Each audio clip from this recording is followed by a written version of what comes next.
বিধানসভা নির্বাচনে দামামা বাজার আগে বিজেপির পক্ষ থেকে রাজ্য জুড়ে পরিবর্তন যাত্রা শুরু হয়েছে। আর সেই পরিবর্তন যাত্রাকে সফল করতে জেলায় জেলায় বিজেপি কর্মীরা রাস্তায় নেমে পড়েছে। বাঁকুড়া ১ নম্বর ব্লকের পুয়াবাগান এলাকায় বিজেপির কর্মীরা দলীয় পতাকা এবং ভারতবর্ষের প্রধানমন্ত্রী নরেন্দ্র মোদীর ছবি চারিদিকে লাগিয়ে রাখেন পরিবর্তন যাত্রাকে স্বাগত জানানোর জন্য। কিন্তু তৃণমূল নোংরা রাজনীতি করে তাদের দলীয় পতাকা নিয়ে নরেন্দ্র মোদীর ছবি ঢেকে ফেলেন। তারই প্রতিবাদে বাঁকুড়া ১ নম্বর মণ্ডলের বিজেপি কর্মীরা বিক্ষোভ দেখান।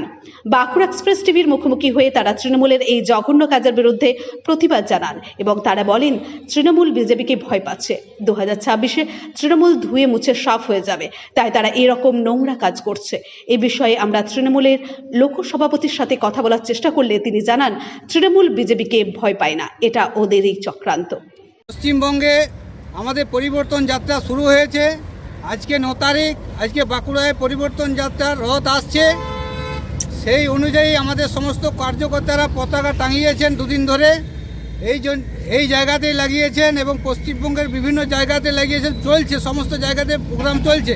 আপনারা জানেন ঝামেলা সৃষ্টি করার চেষ্টা করছে তৃণমূল কংগ্রেস। যখন দেখছে ভারতীয় জনতা পার্টির সরকার আসতে চলেছে, তৃণমূলের বিরুদ্ধে সাধারণ মানুষ গর্জে উঠছেন।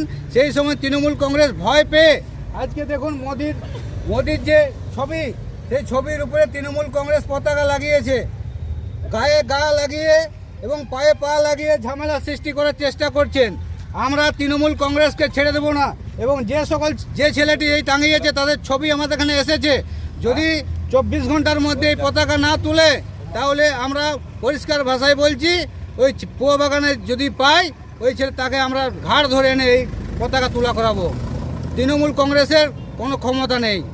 আমরা ভারতীয় জনতা পার্টি স্বচ্ছভাবে রাজনীতি করি, শান্তি শৃঙ্খলাভাবে রাজনীতি করি। আপনার নাম? আমার নাম বিকাশ ঘোষ, বাঁকুড়া জেলা কমিটির সদস্য।